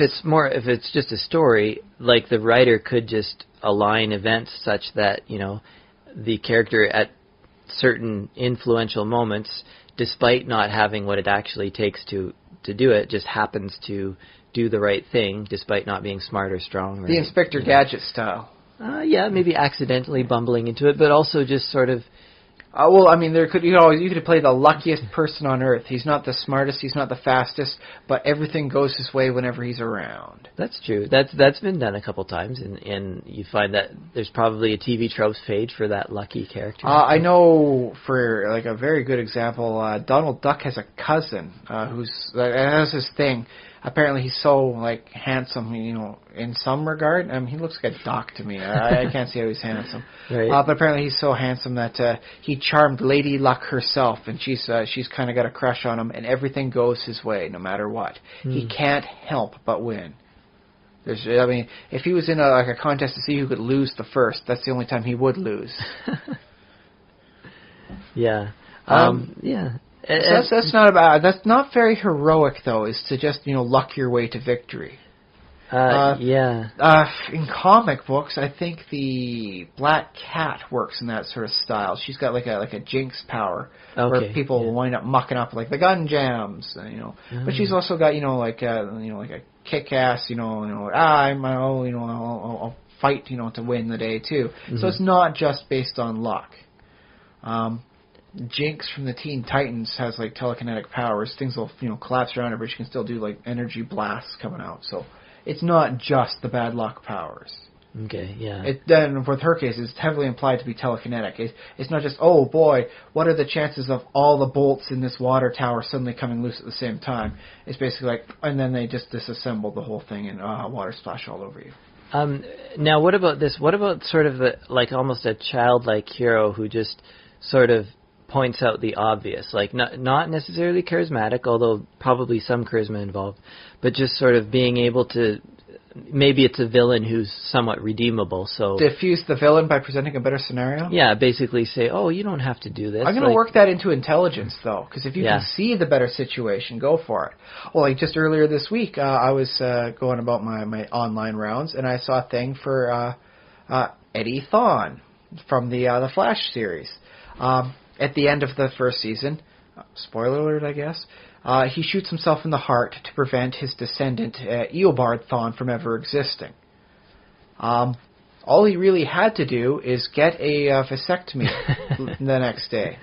Yeah. So as long as he makes a plan and goes through with it to decide to get a vasectomy, he could have done. Heck, he probably could have survived if he decided just to blow his genitals off, but that wouldn't have gone well on the big screens or the small screens. I will give that a pass. I would like. Do you think it's not realistic to like the scenario I was giving about the childlike epiphany of would love to see a thing like Batman. Like he has some good like redeemable villains sort of thing. I would like to have him effectively say, okay, like what's it going to cost for us to make certain you don't try and kill Gotham ever again? Poison Ivy. Like what's it going to take? Because she's not an insane person. She is, like, well, okay, maybe she's kind of insane. She did put herself in with, like, plant genetic material, and she seems to have, like, an attraction for plants that borders on obsessive romantic. Yeah. But otherwise, she's a reasonable character. You can negotiate with her.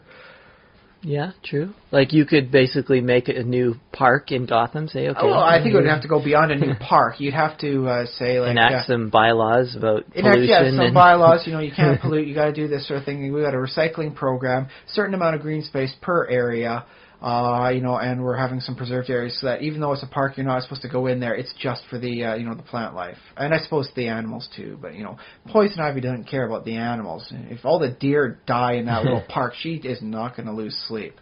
If the plants start withering, then she gets upset. So you could make her a better person and even potentially, I won't call her a hero, but at least a non-antagonist by negotiating with her. Yeah, well, and I think like a lot of villains sort of, I guess maybe going back... Mr. Freeze, you could negotiate with him. His goal is to try and get his wife, back to life. If maybe, say, like Wayne Tech was to hire him, for their cryogenics program that's just been started up by Bruce Wayne, and it's like, okay, this is going to be part of your community service. You're going to be doing this work here, and oh, hey, by the way, you stand the best chance of legally getting your wife back alive. Yeah. How about it, Mr. Freeze? Or let's be honest, Dr. Freeze. This guy's got degrees. He should be Dr. Freeze, not Mr. Freeze. Isn't he Dr. Freeze in the... Oh, no, they call him Mr. Freeze. They all call him Mr. Freeze, but this is the one weird case where he actually deserves the doctor title. When you're this cold, they call you Mr. Apparently, he's been stripped of his degrees. They got to call him Mr. But, like, Wayne's got some heavy pull. He could get that stuff put back in if Victor decides to go for, on the straight and narrow path. You could negotiate with some... You can't do that necessarily with all of them. I mean, Two-Face is kind of off the deep end. Yeah. He's got his moments. You can get him on the straight and narrow for a while, but things start collapsing when things don't go right. Yeah. Joker's no chance. I was going to say, like... some of the plots and like maybe going all the way back to the Golden Age, but sometimes the bad guys are just, I'm robbing a bank because I want money. Yeah, that's actually a Silver Age thing explicitly. They not a lot of background for the villains, and they have to be villainous. Yeah, and it's like... I remember a Flash villain, like he gets like like he makes it's like a gun. Like, a lot of the Flash's villains are a man with a gun, and who that man is just varies sometimes. But the guy comes up with a gun that transmutes metals, and to test it out, he turns some of his pipe into gold. So what's he do? He uses the gun to rob a bank. The man with ability to turn things into gold decides to use that as a weapon to rob a bank. This guy's got to be either seriously stupid, or has to. There's got to be something about the gun he's not telling you about, But like you can make gold. Why are you robbing a bank? Please, you make my head hurt. Go on a hiking trip and just hit some rocks on your way. Come back loaded rich. Okay, well, I think we managed to solve some of that problem, but then now we have to get back to, like, we have to create drama again. If we get rid of those plot points, it's like, we can solve all the problems. Okay, well, now we have to think of other reasons to drum up action for superheroes to solve. Well, right? That's the thing. I mean, if you can, like, reason away the more reasonable villains, that leaves you with a lot of insane, unreasonable people. Yeah. I would not want to negotiate reasonable things with Hydra. I would like to shoot every last Hydra agent. They are horrible terrorists with strong Nazi ties. I don't want to negotiate with them. So I am so morally opposed to them. Even though they could be reasoned with, I would not sleep well at night knowing that I negotiated with Hydra peacefully. Instead of shooting every last one of them between the eyeballs. Yeah. So you could work with that sort of thing. Someone who's so opposed to your perspective, for the purpose of the hero, that negotiation or reason is not an option for the hero.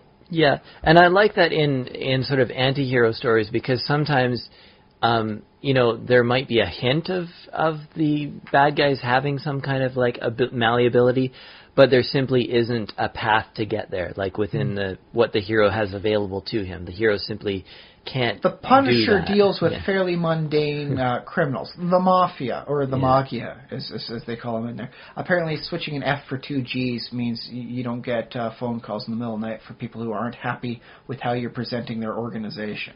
Okay. Yeah. But yeah, his role is to basically shoot every last, organized crime member. Mm-hmm. Now, a lot of these people could possibly be redeemed. They're not like super villains. They're just, I couldn't make things work honestly. I had to resort to crime, and now that's how I'm paying the bills. Punisher don't care. Punisher's got a bullet for you. And it's not a dumb bullet. This thing's hollow tipped, and congratulations, the back end of your head's going to wind up looking like a bowl of spaghetti. Yeah, and now the Punisher, he counts as an anti-hero, right? That's what he's... At the best anti-hero, you can make a decent argument about the Punisher being at least as villainous and twisted as a lot of actual villains out there. Okay. He is a person that you can almost never reason with. Right.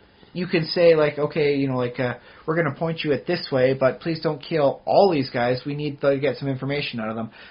Mission creep, maybe you'll get a chance for them later. So if you can say there's a good reason for it, you might be able to stop him from doing it, but you really can't stop him from at least doing what he does to some degree, which is shoot people a lot. A lot. Have we missed any other win conditions? I'll go with Wolverine. Okay. He's a contentious, superhero. He's strong. Sometimes. He's strong, but he's not superhuman strong. It's just a strength from effectively a lot of resistance weight with the adamantium skeleton. He's very high-level human strong.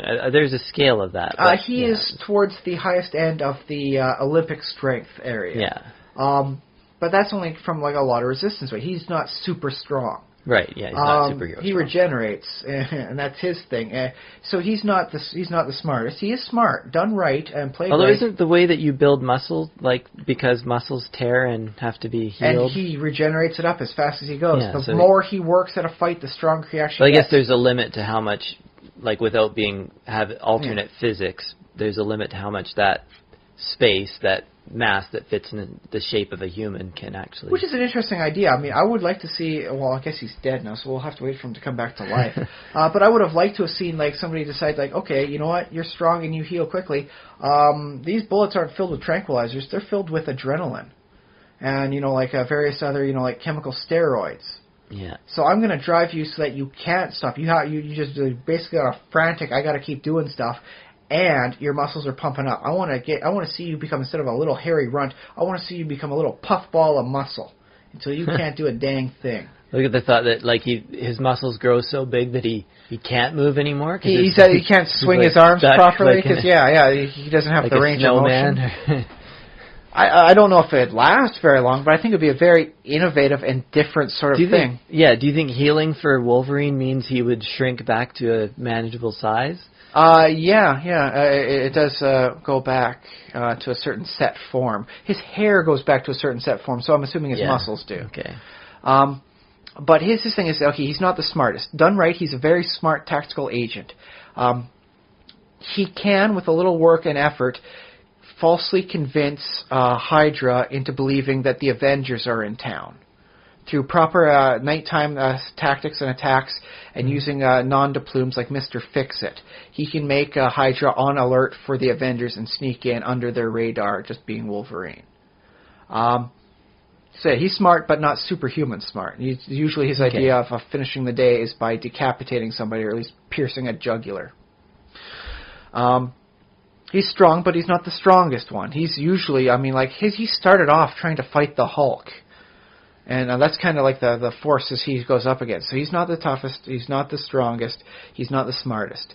Mm-hmm. He does, however, keep getting back up. He's the most tenacious superhero ever. Okay, so that's that's the ultimate. He's the best he is at what he does, and what he does is get back up one more time. It's not by being, I'm the moral heart of the X-Men. It's no. He is the implacable opponent. Yeah. And so unless you're like Sabretooth, he will keep getting back up until you just exhaust yourself, and then he wins because you couldn't keep up with him in the long run. You know, that reminds me of John McClane. Oh, yes. He is a strong guy. Like, he's a tough man, you know. He doesn't have regeneration. But he doesn't have superpowers. Oh, yeah, for those who don't follow, that's the Whatnot series. The main character from Die Hard. Yeah, Die Hard, played Die by with a Vengeance. Bruce Willis. Yes. And that he takes a beating, and he's walks in a over broken way. glass on his bare feet. I mean, that seems to be his heroic moment in that movie. I mean, yes, he's smart, and yes, he is occasionally kind of strong, and, you know, he's managed to outwit the bad guys. But a big part of what he does to, you know... keep going. Basically come out ahead in the end of that movie is that basically he just takes a beating, and he just keeps on coming. I mean, maybe that's one of the arguments for the best part of a hero. I mean, it's easy to get beaten up and fall down. Mm-hmm. That's happened. I'm willing to bet everyone who's listening to us has had that happen at some time in life. They got beat up until they decided it was not worth getting back up again. But a hero's the person who keeps coming back up one more time. Yeah. So or at least one other version of a hero that we could add into our repertoire. Yeah. I think that might be one of the better parts about Superman, because I mean, like, he is one of the strongest people around, and sometimes he's one of the smartest people in the universe. Yeah. Depending on like the Silver Age or not you're in.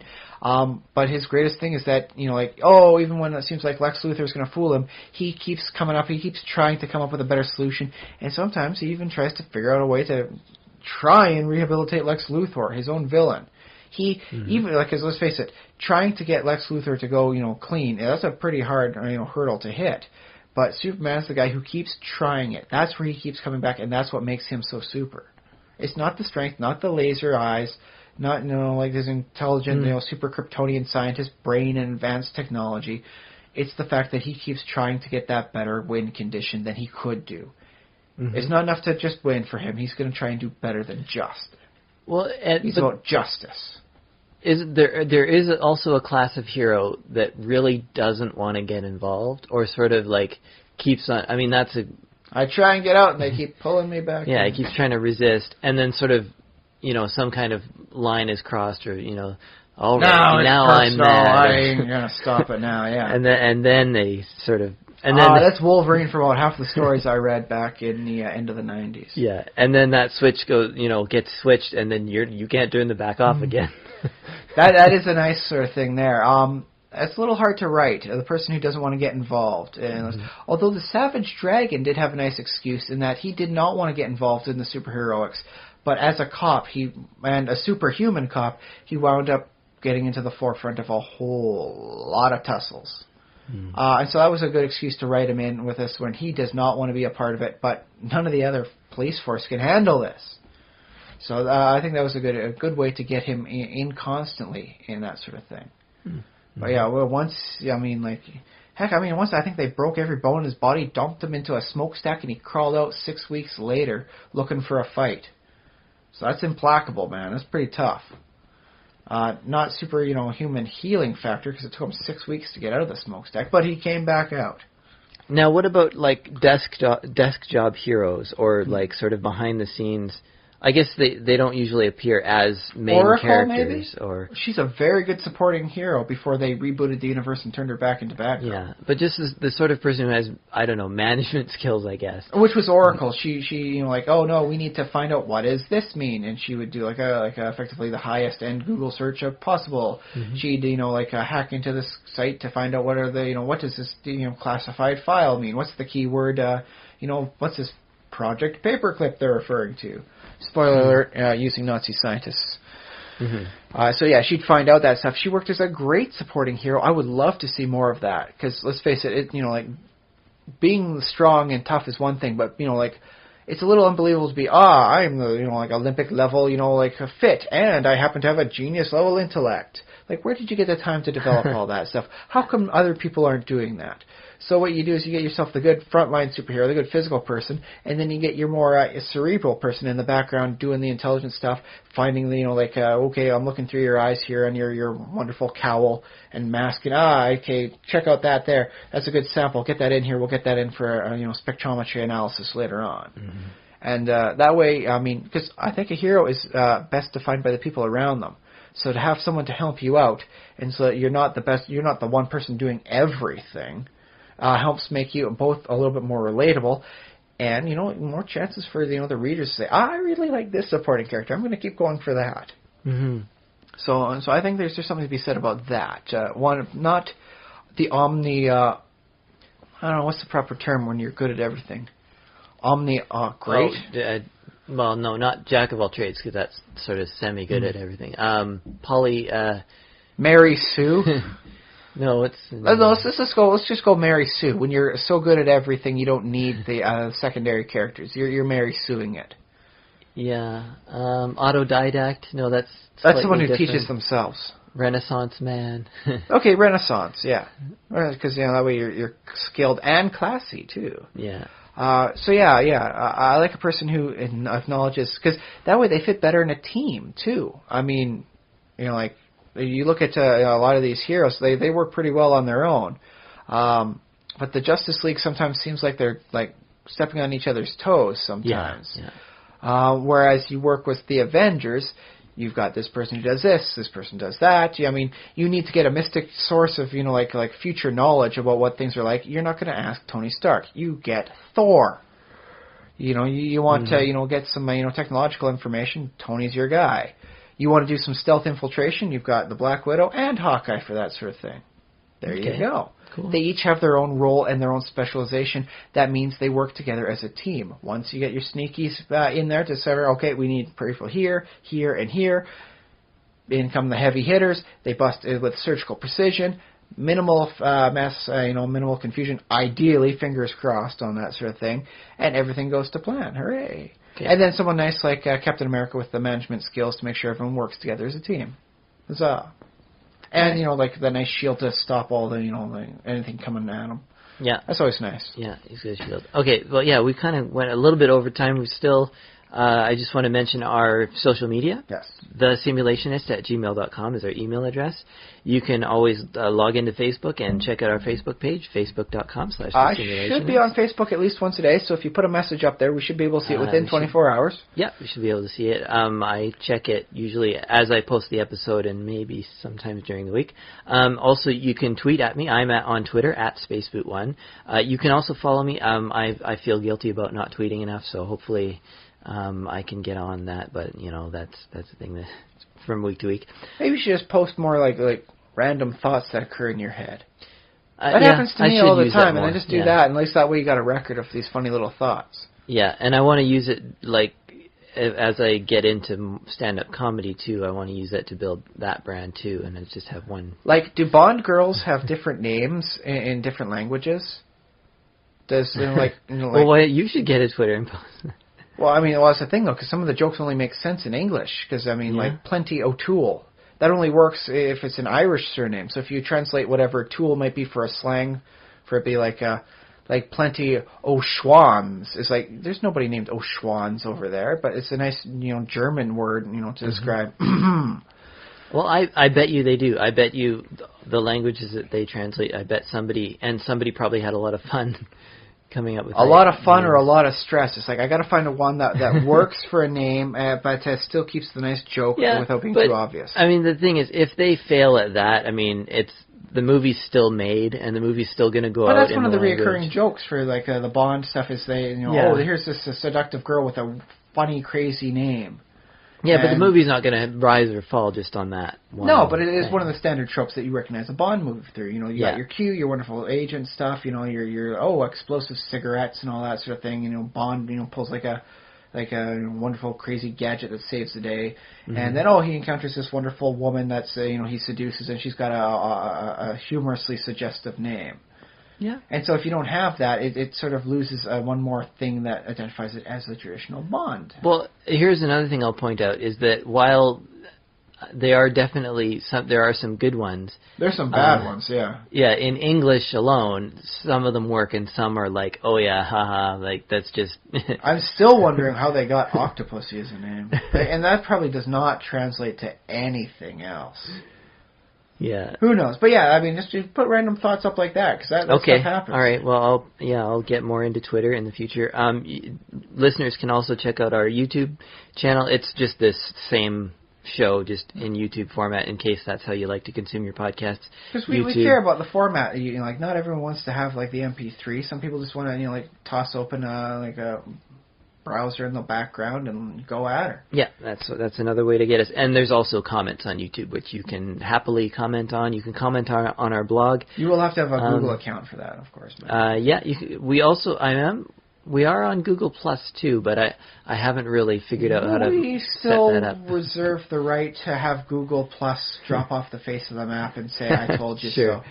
I think it's kind of a thing. It's hitting a bit of a niche thing. It still needs to get itself out there a little bit more. It's no replacement for all the other ones. It's not going to kill Facebook, I'll say that. Right. Okay, so where else are we? Oh, and if you happen to find this show on something like iTunes or Stitcher or another podcatcher of some kind, we would love it if you leave us a review of some kind. Stars, dwarves, thumbs, whatever criteria they've got.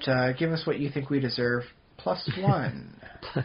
plus a bonus one, just because. And also, if you have friends, please tell a friend in real life, in meet space out there. The person at the grocery store in the lineup. Tell them. I hear you're doing night security work, and it's so lonely there. You just got to hear another human voice. These guys are just going to speak for about 90 minutes to 2 hours sort of thing, and I think you might enjoy what they have to say. Yeah, so if you've enjoyed this podcast, we would love it if you could share it. And people will thank you because, of course, they'll get to listen to our dulcet voices. I'm not exactly a baritone, but I like to think my voice has a certain resonance to it.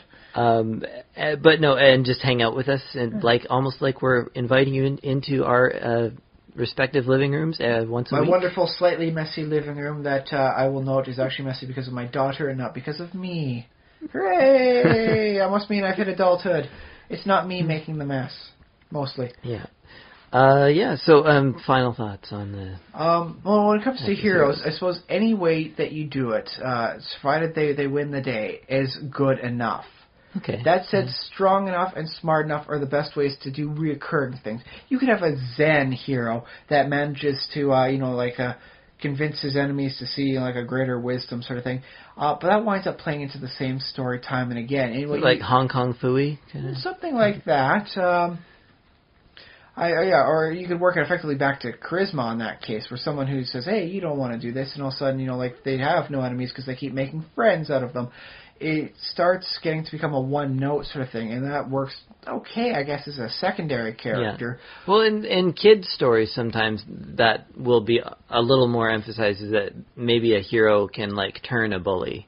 And I think I've seen some very good stories on that sort of thing, and the redeemed villain sort of thing works for a wonderful story, but you can't keep doing it sort of thing, otherwise you lose track of who's the hero, these days. Is it really the first hero, or is it the latest villain turned hero?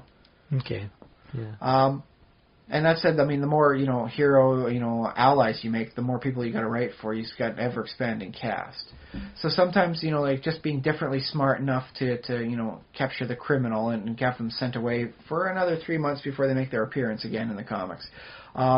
Maybe that's, an easier way to write. If you can find a different way to make this stuff so that it doesn't become the same story with different characters every time, go for it. That said, it is an uphill, sort of challenge on that. Okay. So be it. Yeah. Cool. How about you? Final thoughts on this? Yeah, I think there's definitely room for different ways of heroes to win, besides either strength or wits. And that's the thing, people always turn, if there's not a strength solution, there has to be a wit solution. So I'm just... If you can't fight harder, fight smarter. Yeah, so I'm just thinking, what else is there besides those two things, brains and brawn? And there definitely are other ways to win. Sometimes just by accident and so forth. Yeah, so it's... heck, that might be a nice way to have it, where each person wins according to that thing, and then you put them as an ensemble cast. You get your big guy, your smart guy, you get your lucky guy, you get your charismatic guy, and then you get your Zen guy. So, they each have a different way to win, and that way you can mix up the story. You mix and match the story between the two of them. Because if I give you 5 examples there, and just pair up any 2 of them, that's a lot of potential fun little combinations you can come up with. And you can tell the same sort of combination more than one different way. So, congratulations. I just gave you like a 3-year, contract for a comic book. Very good. Provided it's a monthly thing. So, there you go. I think that's about it then for this week. Thank you all listeners for staying with us this long. Happy solstice, happy Father's Day. Yeah, happy everything. Happy whatever day it is to you. Actually, yeah, that's a good point, because by the time they listen, it will be a different day. Anyways, thanks for listening, and we'll be back. We'll see you again in 7 days. And I've been Josh Jordan. I've been Ryan Kirkby. So long.